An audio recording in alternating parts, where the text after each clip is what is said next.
5. So, Pranam Maharaj and Namaste to everyone from Dublin. First of all, please accept our sincerest pranams. And on behalf of all the devotees, Maharaj, I am offering our sincerest pranams at your holy feet. We feel truly, truly blessed to have you once again amongst us. It is a very nostalgic occasion for us because for those who do not know Maharaj with us, we were blessed to have Maharaj as our minister in charge of the Dublin chapter for 3 years. And this is the first time that we could manage amongst his busy schedule. Maharaj consented to this online series of talks. So not once, we are blessed to have him for a good few sessions now, and we are all so happy and excited about it, Maharaj. So Maharaj, our most revered and dearly loved Maharaj, needs no formal introduction. I will not waste time. I will only suffice to say that he's presently he's serving the Holy Trio in the capacity of the president of Yelagiri Ramakrishna Mutt, which is a beautiful hill station in the southeastern part of Tamil Nadu. And without any further ado, Maharaj, can we, with your blessings, can we start this inaugural session? So we will start with a chant, a Vedic chant, which Malubika Basu will be doing. So over to you, Malubika.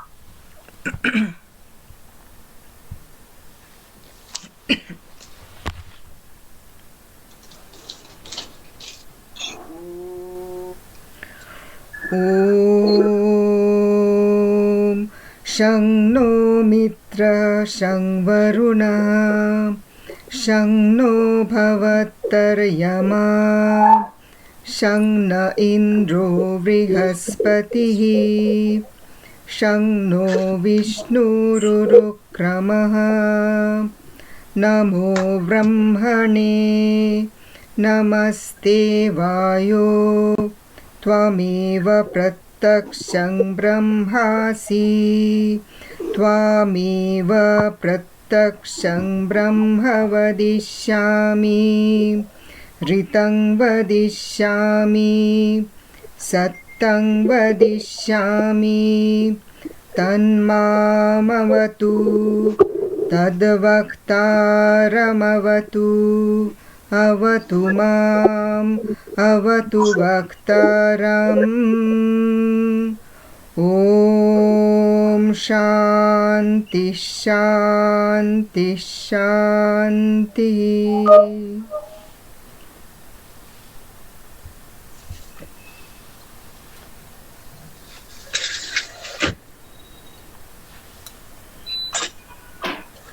Shall I start?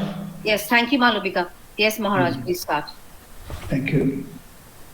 Let us begin our session with a Guru Pranam. Om Akhanda Mandalakaram Vyaptam Yena Characharam Tat Padam Darshitam Yena Tasmai Sri Gurave Namaha Hari Om Om Namo Bhagavate Ramakrishnaya. So, dear devotees, I am indeed very pleased to be with all of you. Mainly, this satsang is for a group of devotees, of spiritual seekers in Dublin who wanted to meet me and have a regular exchange of ideas on spirituality. I agreed to that, but then I put a condition that this program should be an invitation for others also, not only Dublin devotees, but others from different places, wherever I was there earlier, like Singapore and then Durban and also in India, many places. So I'm happy to tell you, the organizer of this satsang group called Tat Padam, the title is Tat Padam Group. The Tat Padam group has been very kind to allow me. Yes, Maharaj, you can call anybody else also, no matter. This is a spiritual discussion which can be attended by anyone who is interested in spiritual matters. So I used to have regular classes when I was in Dublin on the life and teachings of Holy Mother and also the Gospel of Sri Ramakrishna. Both these classes went off very well, and I used to have a lot of inter exchange, with the devotees. Some used to send me by messages, some used to write to me by emails. So in that way, we had a very good discussion on several topics. So sensing this interest in the devotees, I said, okay, let me agree to it. So I agreed to this. It may be, initially, we may do this class monthly once. Later, if your response is very good, and if I get also time, then we can shift to 2 times in a month. Though weekly once may not be possible because of my other engagements here. I also travel widely in India. The result, everywhere may not be able to get Wi-Fi, etc., to conduct a class. And also the programs may clash also. So hence, I have agreed to Juma for the present. At least once in a month we shall meet. And that will be the first Sunday of every month, whatever be the date. So that it will be easy to remember it. More, the classes will be on dedicated disciples. This is a very favorite topic for me because you find in Sri Ramakrishna's life that disciples. There is a slight technical difference we make when we say disciple. So disciples we normally understand a person who has taken initiation from a guru. He is a disciple. Guru Shishya, as we call. So Sri Ramakrishna did initiate a few people into mantra diksha. He gave mantra diksha. So rightfully they are called disciples. There is no problem with that. But some people came nearer to him, stayed with him, but he did not initiate himself. He requested Holy Mother to give initiation. Them also we consider as equivalent to disciples of Sri Ramakrishna. But there were some people who came nearer to Sri Ramakrishna, stayed with him, were not actually initiated, but till the end of the life, they continue to be a devotee of Sri Ramakrishna and continue to work, serve Sri Ramakrishna.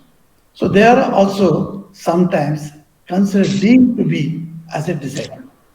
So we have given a broad title as a dedicated disciple. It does not mean merely we are going to take up the life of only those people who were initiated by Sri Ramakrishna, not necessarily. So that is a what do you call it, a declaration I am making in the beginning, so that nobody misunderstands this. Now, when we go to disciples, or as I told you, if you make this meaning of disciple word broadly, as I included so many varieties also in that. So, should we take up the lives of the monastic disciples of Sri Ramakrishna? Or should we take up the lives of the householder devotees of Sri Ramakrishna? Disciples and devotees.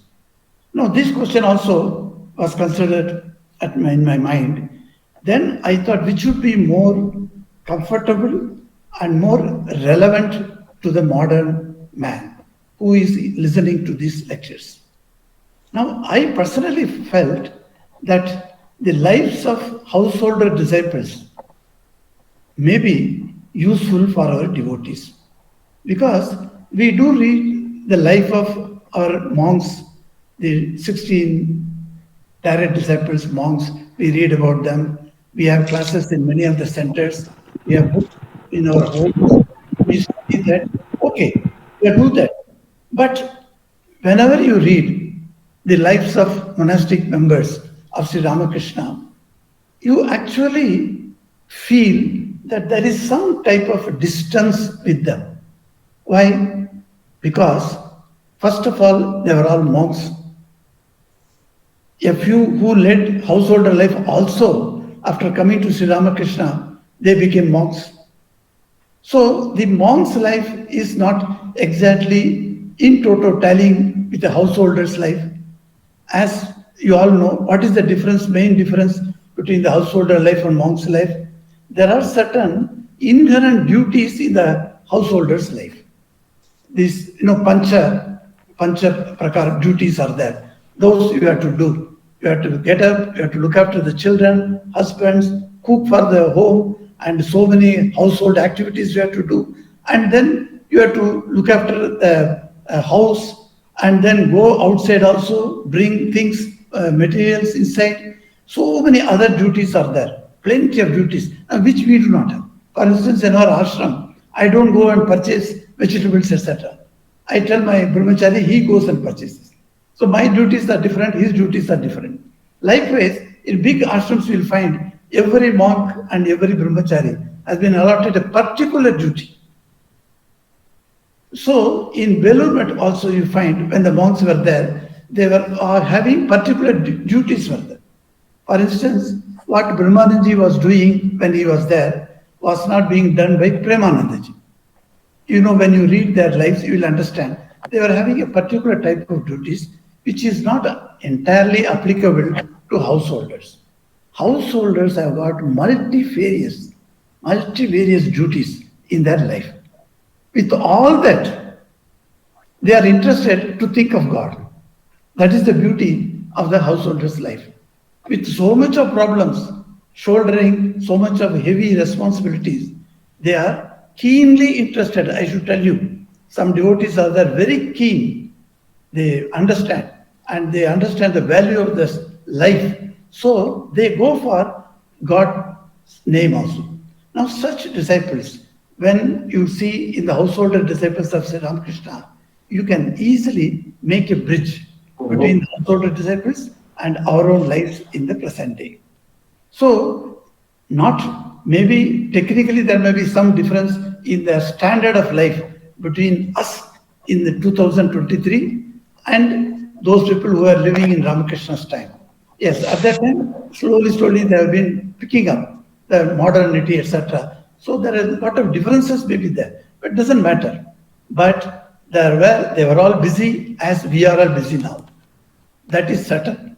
So with all those busyness, they had interest in listening to the Sri Ramakrishna's name, coming to him, sitting with him, etc., we say. So the first necessity of reading the disciples' life and going about, knowing about them, discussing about them, I thought maybe this difference, the difference between a monastic life and a householder's life. Second reason, I would say that monastics' lives, the grace that Sri Ramakrishna gave was really a rare gesture of grace bestowing upon them. But while in the householder disciples, you find many disciples, many devotees came to Sri Ramakrishna and were blessed. And perhaps he did not even choose. He gave in abundance the refuge to many devotees who surrendered at Sri Ramakrishna's holy feet. So that also we see. Because in direct disciples, he did not take many as his direct disciples. That also you must understand. Only 16 people came, or some people say 17 people. Okay, even if you take 17 people, it doesn't matter for me, 16 or 17. But it's a limited number. But while there were among the householder disciples, there were unlimited number of disciples were there. Unlimited number of devotees were there. So it was very easy for us to connect with these people's lives. So I thought, let us discuss one by one the disciples of Sri Ramakrishna. Who are they? The householder disciples of Sri Ramakrishna. As I told you, I have broadened the definition of disciple for the sake of our study. So you must always understand from which perspective I am talking to you. So in this way, when you see, my first one, I am going to take upon the life of Rani Rashmoni. You may ask, why leaving all the disciples who sat under the feet of Sri Ramakrishna, you are choosing a person who is 43 years older than Ramakrishna. Why should you study first Rani Rashmoni? The reason is a beautiful quote I must give you from Sister Nivedita. Because Ireland is connected to Sister Nivedita, I should start with Sister Nivedita's quotation on Rani Rashmoni. She says, I'm reading it. Your voice is not audible, sir. Pardon? She says, humanly speaking, without the temple of Dakshineswar, there would have been no Ramakrishna. Well, we cannot but agree to this statement. Can we have Ramakrishna without the temple of Dakshineswar Mahakali? No. So she says that without the temple of Dakshineswar, there would have been no Ramakrishna. Without Ramakrishna, no Vivekananda, obviously. And without Vivekananda, no Western mission. The ideas of spreading Hinduism in the Western world would not have been there without Vivekananda, and without Ramakrishna, Vivekananda would not be there.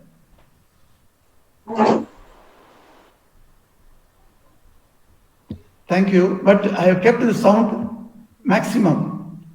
I hope you must also put on the sound, I think. Increase the We sound, can then you hear. will be able to hear me. Yeah, we can hear actually. Yes, yes. Now I'm telling to Kanchipuram devotee. Yeah. Yes. So now you Yes, sir. see, yes, now she's hearing. She says that Sister Nivedita says that without Dakshineswar, Ramakrishna would not have been. It is absolutely true. And this Dakshineswar temple was a laboratory, scientific laboratory for Sri Ramakrishna's experiments in spiritual life. This is what Swami Ranganathananji says very nicely. He says Dakshineswar became a laboratory for Sri Ramakrishna's experiments. Actually, in laboratory, what we do? We do a lot of experiments. And Sri Ramakrishna also was a scientist. You know, all rishis, we call them, in those days, we termed them rishis. Nowadays, we call them scientists. So what Aryabhatta was doing, and now modern scientist Somnath is doing. So you can see that scientists, they are all scientists, and we call them rishis. And this, one of these, that scientific way of putting it is this, that Rani Rashmoni was the person who was required to build a temple. Recently, I was taking a class for our brahmacharis. So I asked one question. Sri Ramakrishna was born in the year 1836. Is it possible for you to think why that particular year was chosen by Sri Ramakrishna to come upon this earth? An avatara comes at particular times. We all say, you know, that avatara comes to protect the good people, to protect the sadhu qualities people, and to remove the bad people, etc., etc., we say. So this type of, whenever dharma goes down, whenever adharma takes its head, then avatara comes. Okay. So in 1800 or 1835 to 1840, was there any such period, any such happening in India at that time where Sri Ramakrishna was born? So it was very interesting.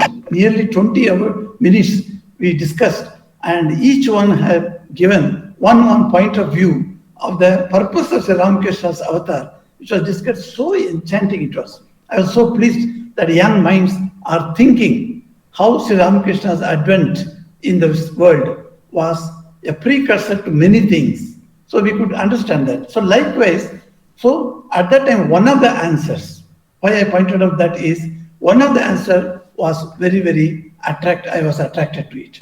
Why? That answer said that when Sri Ramakrishna had to come, he had to engage in a leela, in a drama. Can there be a drama without a platform where people can sit and listen to it and look at it? So a higher platform is required. So a platform has to be prepared. It's not easy to prepare a platform just in 1 day, 2 days. The modern construction technology has improved much. But in those days, you have to wait for several years to construct a temple. So, for Ramakrishna's sake, Dakshineshwar temple had to be done, and for that Rani Rashmoni was there. So 43 years before she was born, doesn't matter. And she grew up very nicely, and she built the Dakshineshwar temple, which we'll see later how she came into it. But before that, I would like to divide this Rani Rashmoni's life as pre-Ramakrishna meeting period and post-Ramakrishna meeting period.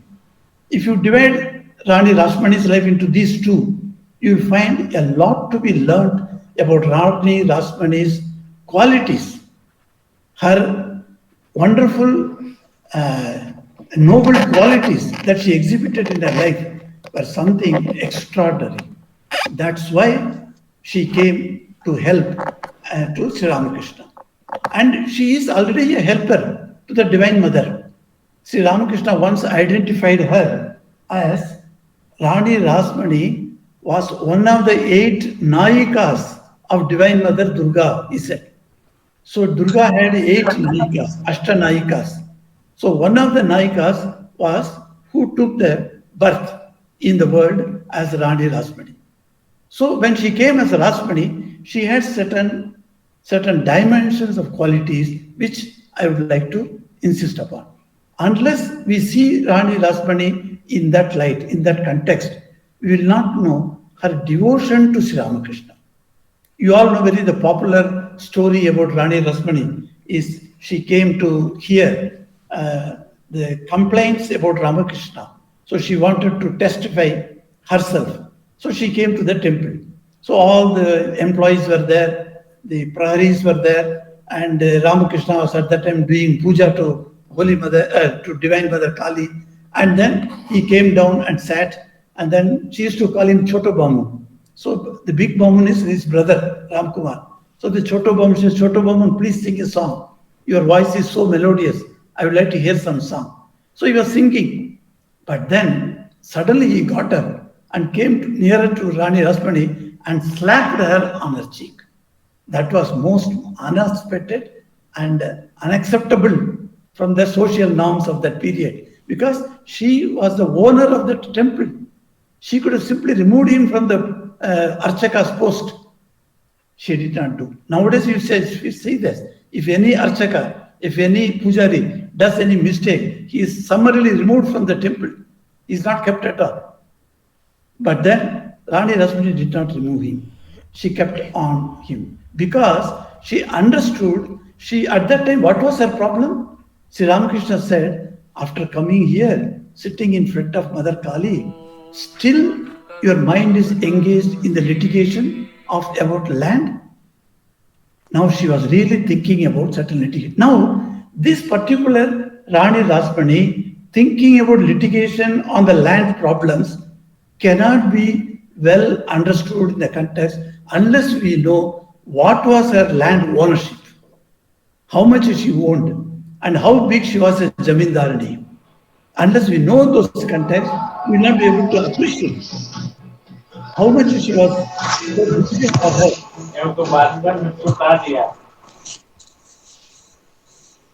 Moment, can you all please mute your microphones? I'll just go and check it. Thank you. So you find that how it is so difficult to take every incident in the context. And for that only I am dividing the Rani Rashmoni's life into two parts. The pre-Sri Ramakrishna meeting with Sri Ramakrishna. That period is very important. So I am taking you to somewhere in 1700, after 94, 95. She was born in 1793. As I said, that Rani Rashmoni was born in 1793 in September. And I should say that Tat Padam classes are starting in September. And the first class is on Rani Rashmoni. So that is also a very, very highly important coincidence for me. And September we are starting. This lady was born in September, but then before that, I should go to one person who is called Raj Chandra. Raj Chandra was a Zamindar.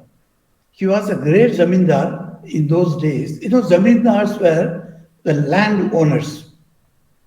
And the British government recognized his wonderful qualities, so they gave him the title Rai Bahadur Raj Chandra. He became a very, very rich man.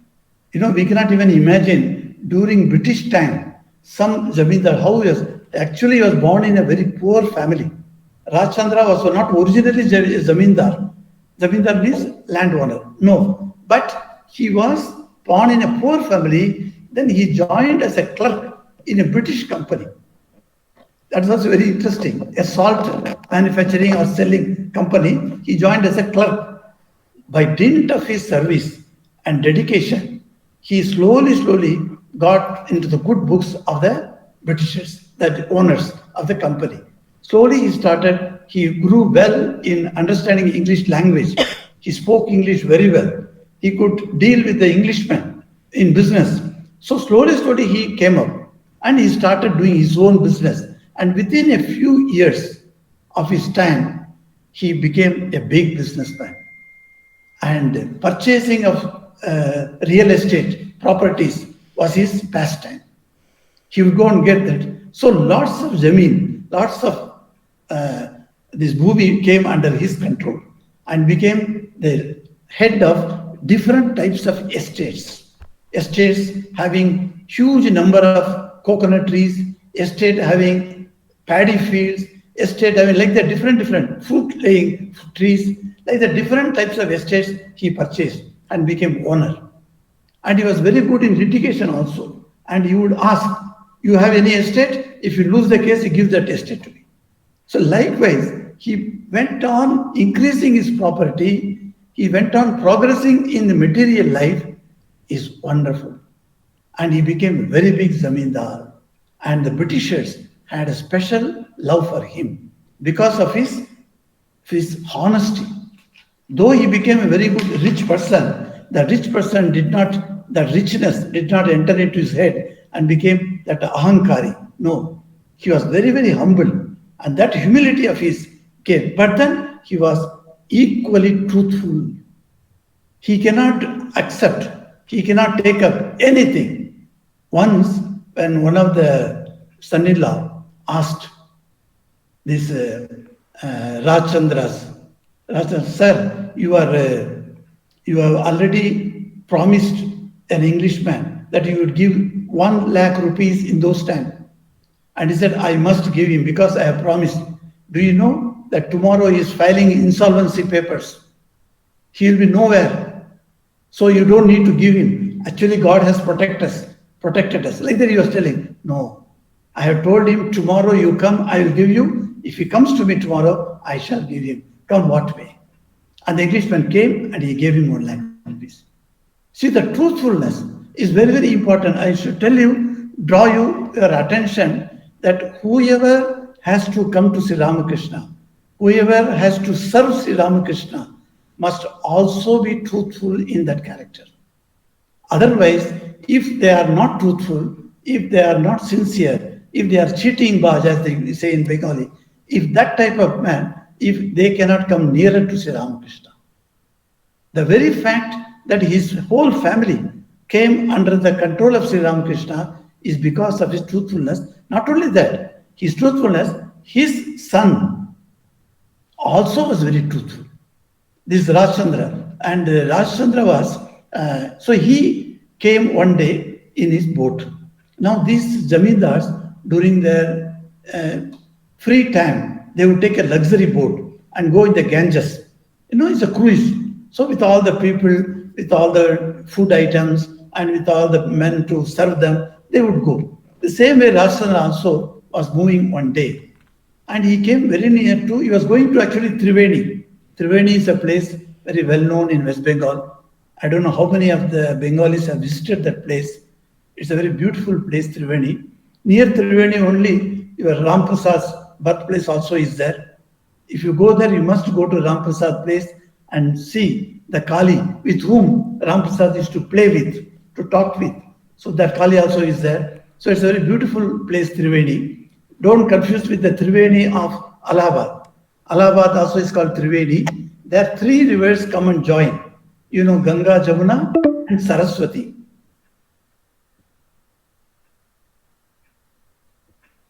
Now, the same way in Bengal, what you have Triveni, here also three rivers come.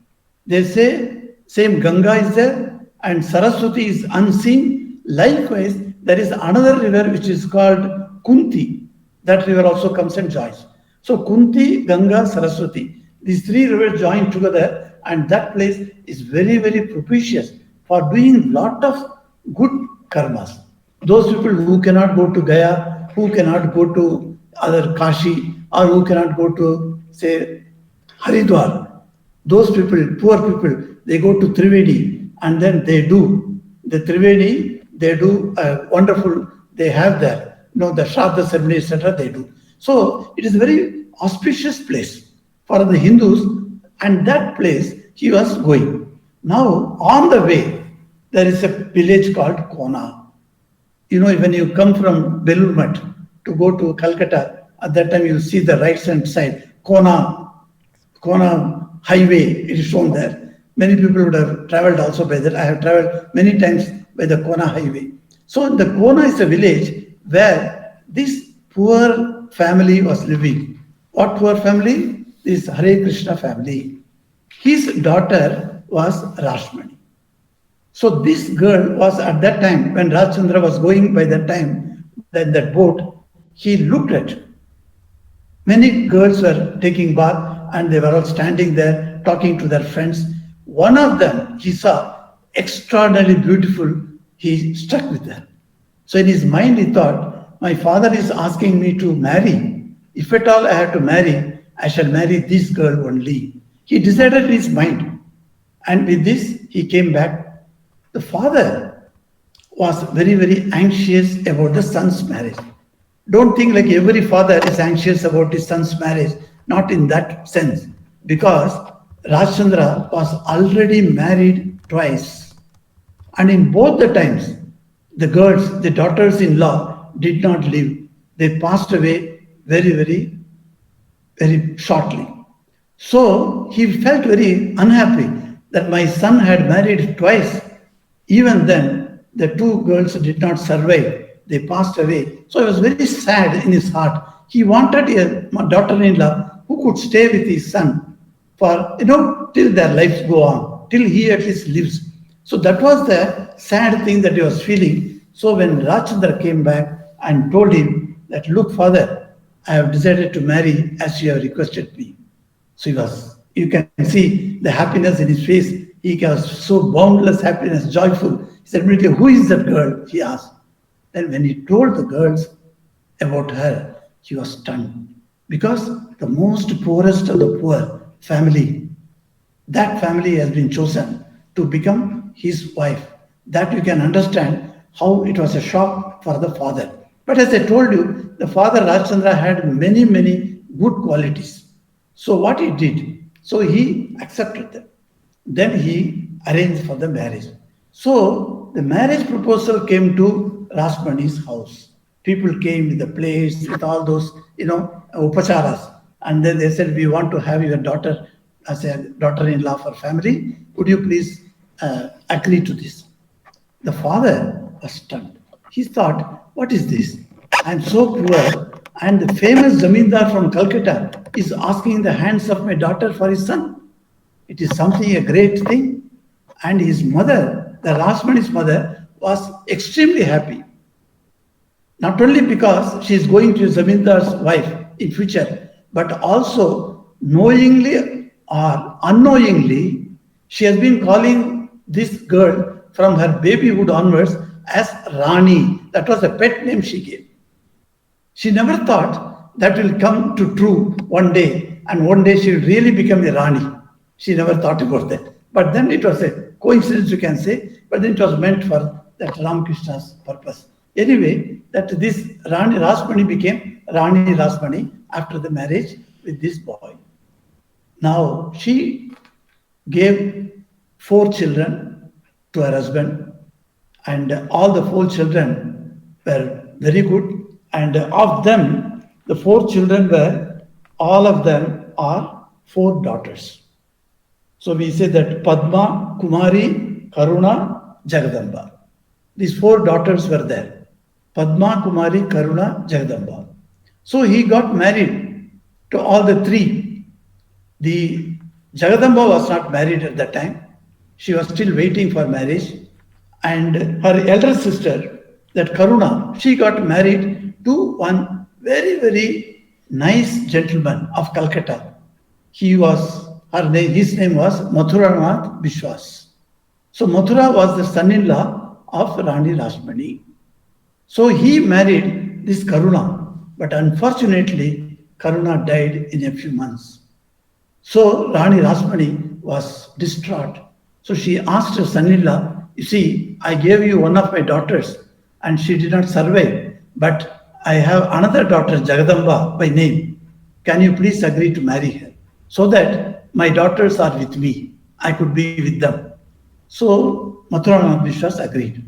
So he remained as her son-in-law of Rashmani till her death, or after that also. Now, this Rani Rashmani had three son-in-laws. Out of them, she found this Mathuranath Vishwas was the most, yes, about Thakur. yes, that's a good question. I have not come across any of her writings as such, because she was not in.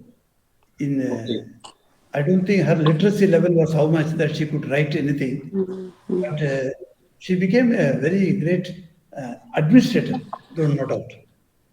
But she used to everything depend upon for writing, etc. Her son-in-law Mathuranath Vishwas. That is what I have read. But one Sridevi from Botswana has asked me whether Rani Rashmani belonged to a fisher folk group or that caste. And as per the Chetranji's life incidents, I don't find that she was born in a fisherman's group, but in that caste. But her father was a construction worker. He used to pave the roof of the huts and houses, etc. And he was a laborer. That is what is written about her. Not exactly fisherman, but she helped fishermen a lot. A few minutes after. So one question came up in the message I saw. Yeah. So he has asked what caste she belonged to, because was she belonging to fisher folk? That was the question. But now, as per Chetranji's life history that I read there is nowhere he has mentioned that she belonged to a fisherman group of caste. But what he mentioned is she was a construction laborer's daughter. But they belong to a much lower caste, you can say. In the modern days, caste is, of course, there are different titles are there which I don't know.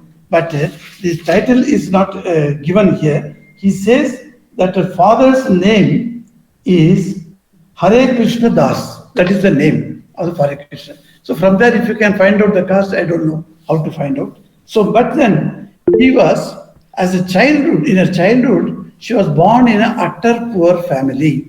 That is very important for us to note. You see, why the avatars, except you can say Buddha and Krishna, they grew up in utter poverty conditions.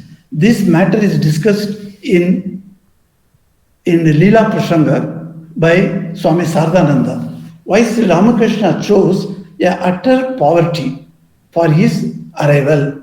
So that he says one thing, that the avatara must have a proper empathy to the poor persons. That is very necessary, and that's why he says that Ramakrishna chose. And here also you find Rashmani was born in an utter poor family only to have empathy with the poverty-stricken people later in her life. Her extraordinary love for the poor people, you cannot explain unless you see that she has herself experienced the poverty.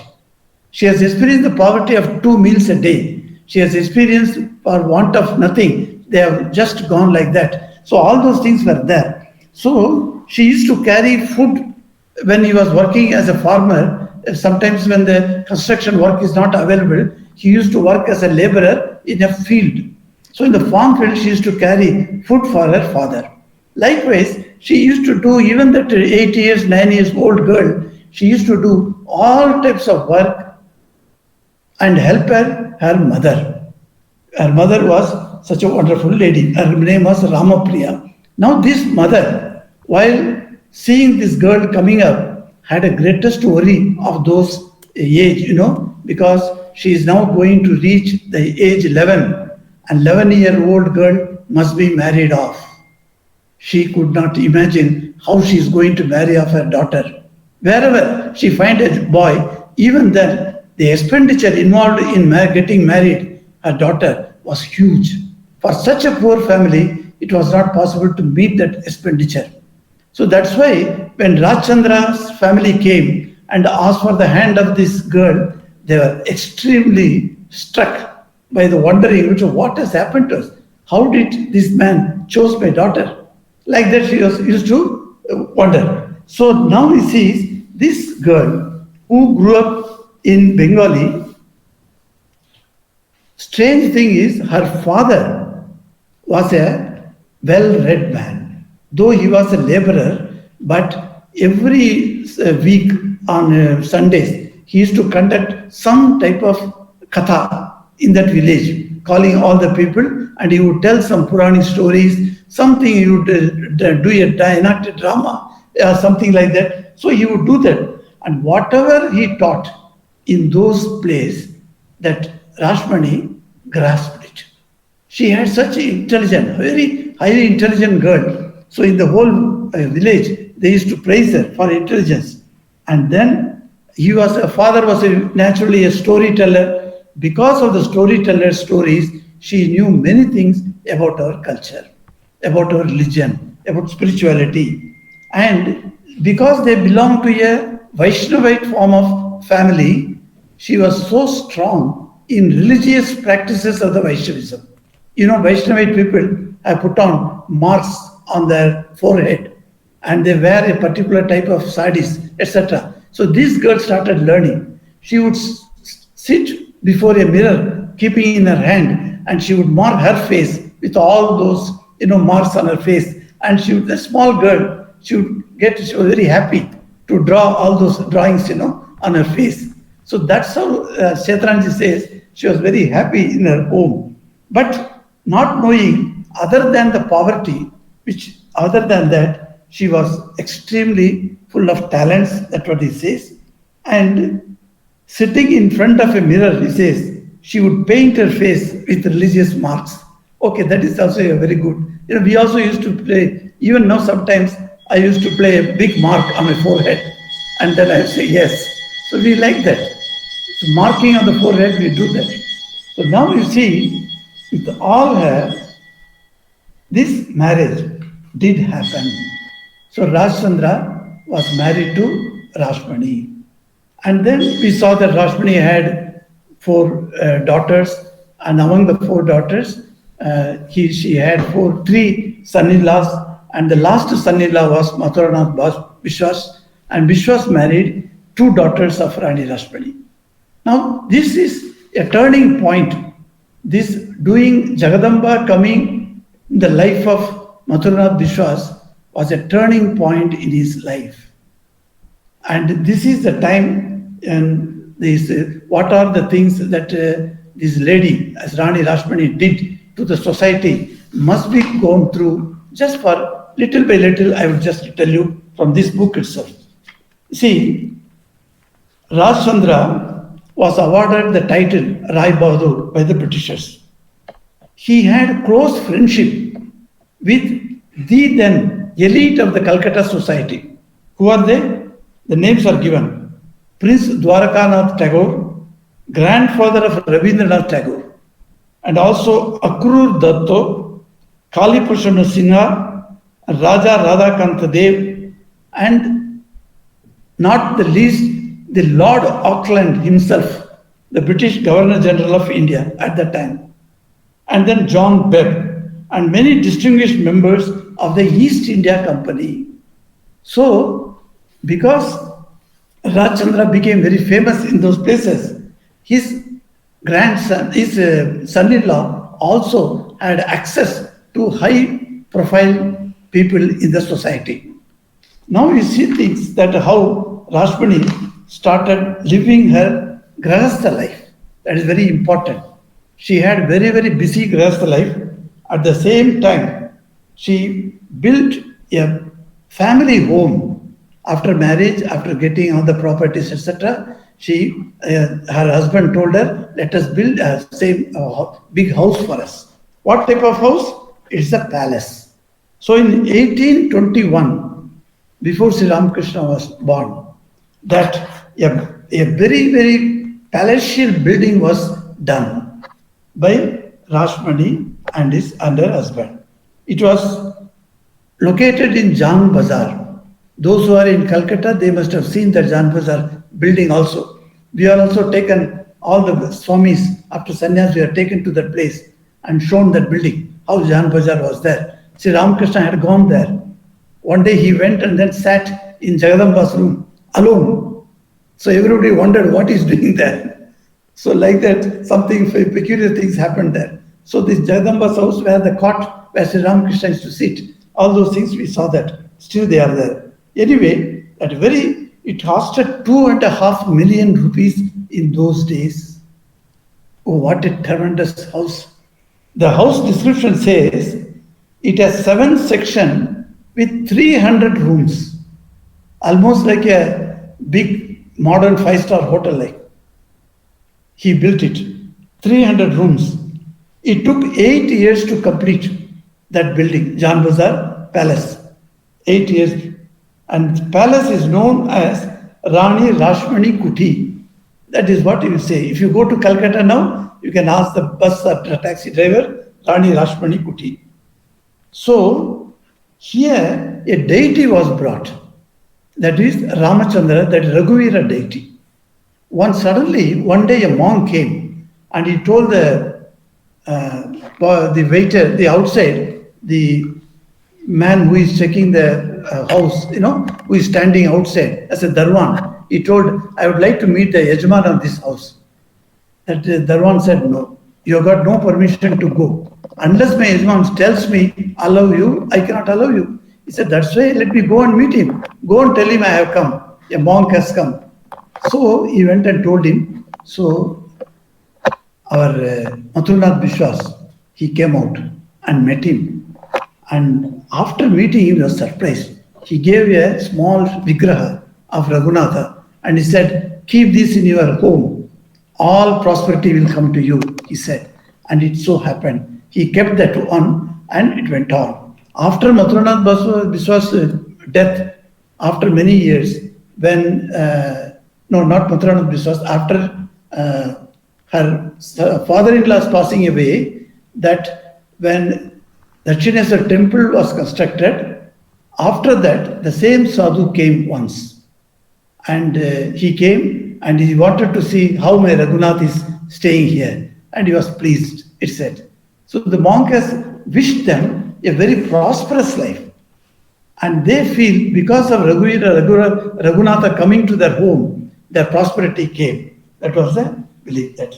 Then he gave, this Jamindar gave him wonderful, very costly gifts to him. But then he refused. Rani Rashmoni was stunned at the renunciation of this monk. He said, "No, I shall not accept anything.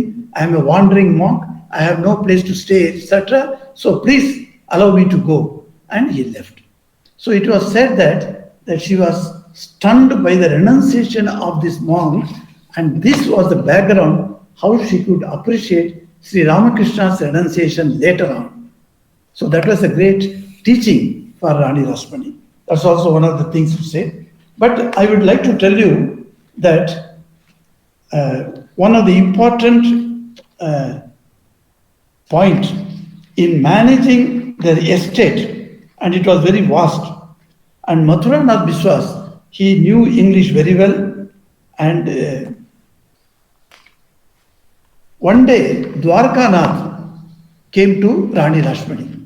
He was a great man, you see, in those days, and he came to her, and he had somehow a type of feeling that so much of estate this lady has inherited after the death of her husband.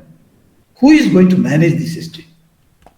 I don't know how, being the friend of her husband, perhaps he thought that he should try to help them, or he would, I don't know what purpose was there, any other ultra motive was there, we do not know, because we don't know the history. But then he was a great man himself, So we think that he wanted to help this lady in all sincerity. So he came to her, said, I would like to be a manager of your estate, please allot me that duty. She was, how far-sighted lady Rashmani was, and how she was great lady, I can tell you please one example of Dwarkanath. She says that, okay, in those days, the ladies would not speak directly with the men. So there was a screen put behind Dwarkanath and Rashmani. And from here she is speaking, and Mathurnath also was there. So she said, look, Dwarkanath ji, you have come here and you are offering your services. I am very much elated about that. But, I know my husband gave you 200,000 rupees. That is 2 lakhs. And I understand from my manager, you have not returned that money. When are you going to return that money? Now this was, naturally he did not expect this question from her. And he said, why, tomorrow itself I am sending it. Tomorrow itself I will send. Like that he says. But make me as a caretaker of your estate. Tomorrow I shall send you. But then it was not so. He says, I do not have any cash now, but I can arrange. Or if you want, I can exchange some property with you. Is it okay for you? She said, okay, you give me property. You don't need to give me the money in cash. You give me the property.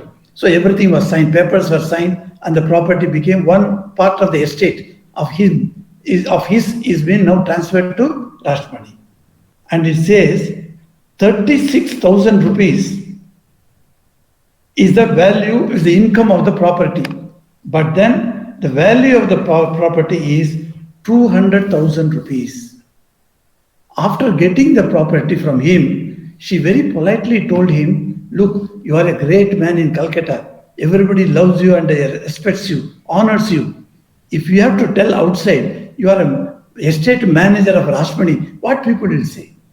No, I have 3 son-in-laws, so one son-in-law I will select him to become the manager. You don't please put your nose into this business. That's what she put it. And he understood her farsightedness as well as her intelligence. How wonderful this lady is. Intelligently, she took from him a great property and dismissed him simply that I don't want your service. So that is the intelligence of Rani Rashmoni. That's what. And then she was very, very kind to the poor property people. I already told you how she was kind. She had, it is said, one of the roads, that Babu Ghat road, as we all know that, is named on Ramakrishna, Rani Rashmoni's name. Rani Rashmoni only told her husband to construct that road because people could not go to that ghat. So that whole road was constructed, and because she constructed, she was the owner of that road. So that also is a very interesting incident, how she overcame the trouble from the Britishers. The Britishers knew her husband is a quite nice man to them, but not the wife. The wife was very, nationalist feeling she had. Even she said to prepare a very good Ratha chariot for Jagannath, her husband was telling her, Rashmani, there is one Hamilton company, British company. They would make beautiful chariot for Ratha Yatra. Why not we give them order and let them make it? Rani Rashmoni said, no, I don't want to give it to white men. Let our own people, who are all Indians, who are all born in this country and who are struggling for life, these karigars, why not we give to these artisans this job? Let them do it. And she strongly stood upon that opinion, and finally it was made like that only. So anywhere you see that regarding the road I was telling you, that Babu Ghat road, that they put some tax on using that road for the traders. And she put some barricades, and she told the government, no car or no vehicle or no traffic can come on that road. So that completely, so the Britishers were stunned. What is this? We cannot go through that road because she has put barricades. And then when the Governor General talked to her, she explained to him that, you see, the road is mine after all. So what I want to do, I can do it on that. Then he understood this is not the main reason for which she is doing this. There must be some other reason. He said, what is the matter? She said, you remove first the tax, then I will give the road open. So the tax was removed by him. Like the two occasions. Another occasion also, he put tax on the poor people, fisher folk who are catching the fish. And on that also, a man will come from the government, he will stand there. Whatever fish you collect from the nadi, from the river, you have to measure it first. And that you will measure 5 kg, 10 kg, and there is a tax you will collect. So she did not like that. She put a barricade there, a chain barricade she put on the river side. And she said, no ship can go through now the river. And the Britishers were stunned. The Governor General stunned. He said, what is this? How do you make this as yours? He said, I am going to purchase this, so I have done it. And she went to the government treasury, paid the money, purchased that portion of the river. One portion of the river she purchased. She said, I am the owner now. I got every right to stop every traffic in this. Now, by stopping the traffic, she said, the fish will grow more. They will have more fish, and the fishermen will catch more fish, and they will earn more money. This is what I want. Then he understood what is the root cause of this. The tax is the problem. So he had to withdraw the tax. And she did help like that to many people. Even today, you find Rashmoni's statue in Calcutta. When you go, there's one of the important statues to be seen by us, at least by Ramakrishna devotees, because later we will see how she interacts with Sri Ramakrishna, how her life became so blessed, and by reading which we will also understand how our life also can be made blessed like hers. So we shall continue next month, first Sunday. Thank you, Maharaj. Anyone else want to say something? Yes. Please unmute your mic and then tell. Any questions? Maybe some comments that it was really a good choice to start with Rani Rashmoni. I felt very happy. And to remember these stories of her, this nationalistic spirit, and that we read in history, that how she fought and gave a kind of tit for tat to the Britishers is always a matter of inspiration to remember. And so these are very nice. Yes. Just one question from the previous session, that you said that there were some interesting discussions about that your Brahmachari group discussion gave so many pointers and insights. Do you have little time to give those little pointers, that what other, apart from platform that was Rani Rashmoni was kind of made Okay. Oh, that was very interesting points you brought out. Because when you thrash the matter, then slowly, one by one, we remember and we get into the actual core of the matter. So one of the point was said that the status of women during Ramakrishna's time. Have we ever analyzed that?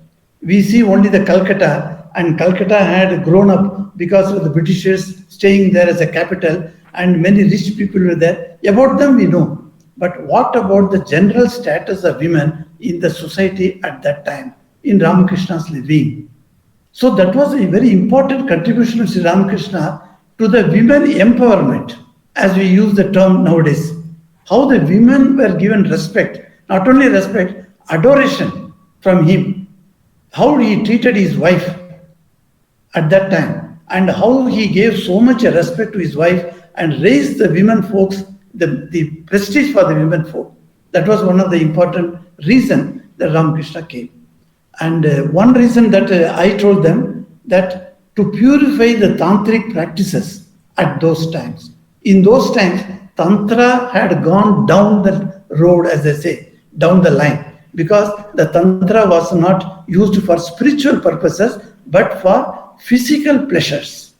So Tantra, there are tantric practices are there for which your body is needed very much. So for such type of that kama, that is lustful energy, for that, and they used to give different names, and then they used to practice. there was a group during Ramakrishna's time. If you had come across this term, you have come across in the gospel. It's called Karta Bajas. Karta Bajas were there in Kamarpukur itself. And once I went to Kamarpukur and I was going with the Swami, Chief Swami there. And then I said, Maharaj, let us go by that road. Some road was there. I said, just go with that. He said, no, no, no. I said, why? Karta Bajas are living. They may drag you into the home. You are finished then. He said. So I understood, oh, what is that Karta Bajas? Then he explained. The Karta Bajas practiced certain tantric sadhanas, not accepting. A girl will not accept her own husband for the practice. She will have to choose some other's husband for the practice of tantric sadhana. This intermingling of the sexes, that was not very good in tantric sadhana. So Sri Ramakrishna purified the tantric sadhana. That is one of the important contribution of Sri Ramakrishna. That one. And secondly, Sri Ramakrishna's inspiration to the youth of his time. Many youth came to him. You know, we only know the 16 people and then we say only 16 youth came. No, it is not like that. Many youth from the householder devotees also came to him. They were all benefited by Sri Ramakrishna's inspiration, the model that Ramakrishna lived in the family. So that also is a very important point.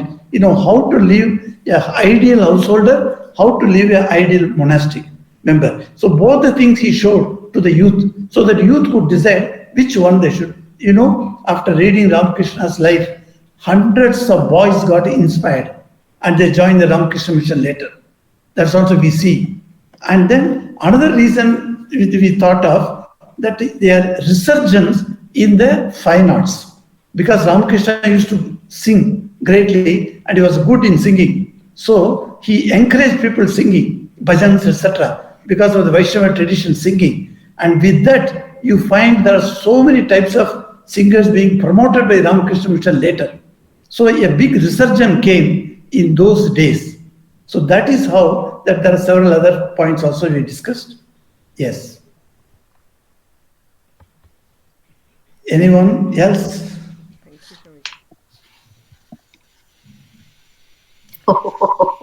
So from the Maharaji, there was one incident, I think, food prepared by Rani Rashmoni. No one accepted. It was not accepted by Brahmins, I think. No, yes. But Sri Ramakrishna, he accepted. Can you elaborate on that? Yes, we'll come to that. Yeah. Now we are discussing about the pre-meeting with Ramakrishna, that period. When we take up that one, we shall come. To those points we shall come. Definitely. Sure. So, anyone else? More just to add to these pointers and comments that he said, that another like socio-political comments that are made or contextualized in time-wise in the timeline history of 1836. This was the year that Lord Macaulay had published. Yes, that's important point. Yeah, so politically that even Sister Nivedita writes about that, where they were kind of planning very systematically damage the spiritual backbone and the cultural backbone, and then this person with all sorts of unconventional traits come and to nullify and trash those things. Do you know Macaulay abolished 700,000 Gurukul system practiced at that time in India? Can you imagine? People are telling now that in our India, that is in our country in those days, our people were not allowed to study. Only an elite group of Brahmins were allowed to study. There was no education for the others. They were denied consistently. Like that also it is told. But if that is true, if that would have been true, how do you explain such beautiful buildings, beautiful temples coming up, the beautiful art in sculpture came up? Who did those things? Naturally, people are educated. So this Gurukula system had been there catering to different types of trades in the society. That's why wonderful things we have. Even now, if you go to Karnataka, Tamil Nadu, if you come, the temples you must see. What a wonderful architecture is there. All those things were constructed in 1600, 1500, 1400. How do you say that they were not educated? So the system that we followed was Gurukul system that was abolished by the British. And they introduced this English education system. And the funny thing is, Ramakrishna's, who appeared the next year after promulgation of the order of Lord Macaulay, he promulgated on 1935 and 1936, Sri Ramakrishna appeared. And by his own disciples who studied English, and then they went against that modernism. So that type of things happened here. That is another reason also that has been told. And also the taking care of the poorest of the poor. Sri Ramakrishna's example in catering to the poor people, how he treated a paraya, a sweeper in his place, and also when he went to the place called what is that place in Jharkhand, where he went and he told Mathur Baba, I shall not move from here unless these poor people are. Devgar. So those things, have laid an emphasis. This, as Thakur is saying, that Jiva Narayana, the Jiva is Narayana. This principle of Swamiji, of saving or serving the poor, that also came up from this. So like that, many things you can explain to them. And Maharaj, regarding in the context which Malavika was mentioning about Lord Macaulay, so after that only did Will Durant write that book, The Case for India, which was subsequently banned by the Britishers, saying that what damage actually the Britishers, in the name of doing good, by building roads and railways, they are breaking the spiritual backbone of India. That was the book, no? So, The Case for India by Will Durant. I haven't read the book myself, but there are several passages there which will make you more nationalistic, because the way the Britishers swindled our country, our resources, and went everything from Gujarat, they would cut this cotton, send it to England and get the clothes and sell 3 times more the price to the Indians. So all those things we know that.